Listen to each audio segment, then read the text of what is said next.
మా సియు 400 ఎకరాలు ఈ యొక్క ప్రభుత్వాన్ని కొత్త నాటకం సృష్టించి ఈ యొక్క 400 ఎకరాలు కూడా కబ్జా చేసుకొని ఈ యొక్క రాష్ట్ర ముఖ్యమంత్రిని ఒకటి అడుగుతున్నా, ఈ యొక్క రాష్ట్ర ముఖ్యమంత్రివా నువ్వు లేకపోతే రియల్ ఎస్టేట్ ఏజెంట్వా? అంతకుముందు ఒక రాష్ట్ర ముఖ్యమంత్రి రియల్ ఎస్టేట్ ఏజెంట్ గా పనిచేసింది కాబట్టి ఈ యొక్క రాష్ట్ర ముఖ్యమంత్రికి ఇప్పటికి కూడా సంవత్సరం మీద 6 నెలలు గడిచిన క్రమంలో కూడా నేను ఇంకా కూడా రియల్ ఎస్టేట్ ఏజెంట్ గా పనిచేస్తా అని చెప్పుకుంటున్నానా? మీ ఒకటే అడుగుతున్నాం, ఈరోజు విద్యార్థులు శాంతియుతంగా ధర్నా చేస్తే వారిని లాఠీ చార్జ్ చేయడం ఎంతవరకు కరెక్ట్? ఈరోజు విద్యార్థులు ఆర్టికల్ 19 ప్రకారం మా భూములు పోతున్నాయి, మా యొక్క వన్య ప్రాణులు కావచ్చు, మా యొక్క అటవీ విషయంలో వాళ్ళు ఏం చెప్తున్నారంటే టెక్నికల్ గా లేకపోతే చట్టపరంగా ఇది ప్రభుత్వానికి సంబంధించినటువంటి భూమి కాబట్టి అక్కడ ఇతర సంస్థలను పెట్టుకోవడంలో ఏదైనా కానీ ప్రభుత్వ ఇష్ట ప్రకారమే జరుగుతుంది. దాంతోపాటుగా వాళ్ళు ఏం చెప్తున్నారంటే ఈ భూమిని ఎవరికో లీజ్కి ఇవ్వడం ద్వారానో అమ్మడం ద్వారానో కొన్ని కోట్ల సంపద వస్తుంది, అది తెలంగాణ ప్రజలకే కదా మేము పంచిపెట్టేది అని మంత్రులు మాట్లాడుతున్నటువంటి సందర్భం కూడా ఉంది. ఏం చెప్తారు వాళ్ళకి? అన్న, ఈ రాష్ట్ర ప్రభుత్వం దాదాపు సంవత్సరం మీద 6 నెలలలో ఈ యొక్క రాష్ట్రంలో ఏమన్నా అభివృద్ధి చేసిందా మనందరం కూడా ఒకసారి ఆలోచిద్దాం. ఈ యొక్క రాష్ట్రంలో దాదాపు మనందరం చూస్తున్నాం, గత బీఆర్ఎస్ ప్రభుత్వం 10 సంవత్సరాల పాటు పరిపాలన చేసి ఒక రాష్ట్రంలో ఉన్న విశ్వవిద్యాలయం కావచ్చు, విద్యాలయాలను కావచ్చు, కాలేజీలను కావచ్చు, రైతులను కావచ్చు, నిరుద్యోగులను కావచ్చు నట్టేట ముంచిన తర్వాత ఏరికోరి తెచ్చుకున్న కాంగ్రెస్ ప్రభుత్వం ఈ రోజు ఏమన్నా ప్రజాపాలన పేరు మీద విద్యార్థులకు భరోసానిస్తుంది, విద్యార్థులకు మేలు కలిగిస్తుంది, విశ్వవిద్యాలయం కాపాడదు అనుకుంటే ఈరోజు 1973లో ఈ యొక్క ఆ కాంగ్రెస్ ప్రభుత్వం చేత ప్రధానమంత్రిగా ఉన్న ఇందిరాగాంధీ గారే ఈ యొక్క హెచ్సికి ఈ యొక్క భూమిని కేటాయించడం జరిగింది. అంటే ఈ రోజు ఈ యొక్క కాంగ్రెస్ ప్రభుత్వం ఇందిరాగాంధీ ఇచ్చిన భూమికి వ్యతిరేకమా? ఈ రోజు ఈ యొక్క కాంగ్రెస్ ప్రభుత్వం దాదాపు 2300 ఎకరాలు ఇందిరాగాంధీ కేటాయించిన భూములకి ఈరోజు ఇందిరమ్మ పాలన అనే పేరు మీద మీరు వచ్చారు కదా, మరి యొక్క ఇందిరమ్మ పాలన పేరు మీద వచ్చిన ఈ యొక్క ఇందిరాగాంధీ భూమి కేటాయించిన 2300 ఎకరాల భూమిని మీరు 400 ఎకరాలు అందులో నుండి లాక్కోవడం అంటే ఇదేనా ఇందిరమ్మ పాలన?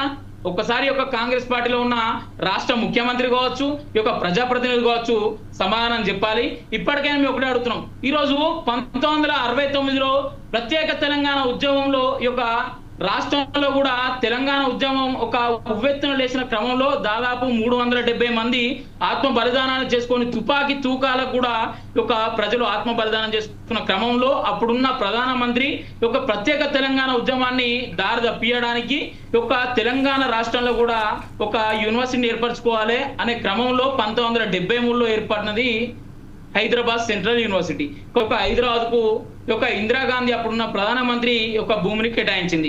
ఈ రోజు ఈ భూమిని కేటాయించిన తర్వాత హద్దులు కూడా ఉన్నాయి, వాటికి సరిహద్దులు ఉన్నాయి, అవన్నీ కూడా ఉన్నాయి. మరి ఈ రోజు ఏంటిదంటే 2003లో కొత్త నాటకం ఆడుకుంటూ నారా చంద్రబాబు నాయుడు గారు 2004లో ఐఎంజీ అంటే ఒక స్పోర్ట్స్ డెవలప్మెంట్ అసోసియేషన్ కి ఒక భూమిని కేటాయించడం జరిగింది. దాని తర్వాత 2006లో ఈ యొక్క రాష్ట్రంలో ఉన్న కాంగ్రెస్ ప్రభుత్వం ఆ రోజు వైఎస్ రాజశేఖర రెడ్డి గారే హయాంలో ఈ యొక్క కేసును వాపసు చేసుకొని ఆ యొక్క బిల్లీరావు అనే స్పోర్ట్స్ అసోసియేషన్ ఐఎంజీ ద్వారా ఈ యొక్క భూమిని తీసుకొని మళ్ళా వాపసు చేసుకోవడం జరిగింది.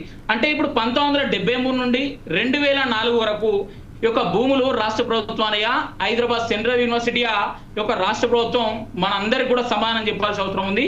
ఈ యొక్క రాష్ట్ర ప్రభుత్వంలో ఈ యొక్క రాష్ట్ర ముఖ్యమంత్రి ఒకటే చెప్తాడు, మేము ఈ యొక్క ప్రకృతిని ధ్వంసం చేస్తే మమ్మల్ని ఎవరు క్షమించరు, ఈ యొక్క ప్రకృతిని ధ్వంసం చేస్తే ఈ యొక్క వన్యప్రాణులను ధ్వంసం చేస్తే మనందరికి కూడా పుట్టగతులు ఉన్నాయని చెప్పి ఒక రాష్ట్ర ముఖ్యమంత్రి దాదాపు 400 ఎకరాల అడవి భూమి, అక్కడ భూగర్భ జలాలు కావచ్చు, అనేక లేక్స్ కావచ్చు, 700 పైచిలకు స్పీసీస్ ఆఫ్ యానిమల్స్ కావచ్చు, చెట్లు కావచ్చు, మెడికల్ ప్లాంట్స్ కావచ్చు, ఇవన్నీ వీటిని ధ్వంసం చేయడానికి నీకు చేతులు ఎట్లా వచ్చినాయి అబ్బా?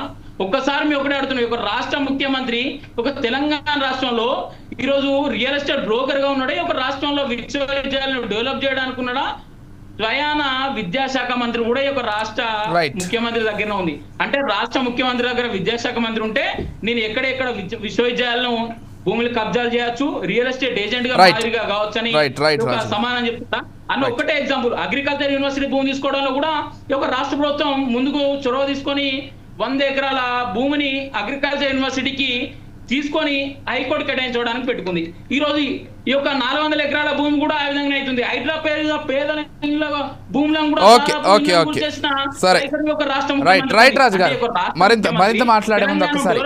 తెలంగాణలో విశ్వవిద్యాలయాన్ని ఈరోజు అంధకారాన్ని సృష్టిస్తాడా? ఒక్కసారి శివకుమార్ గారితో మాట్లాడదాం. శివకుమార్ గారు, గుడ్ ఈవినింగ్ అండి. గుడ్ ఈవినింగ్ విజయ్ గారు. ఎస్ అంటే మొత్తం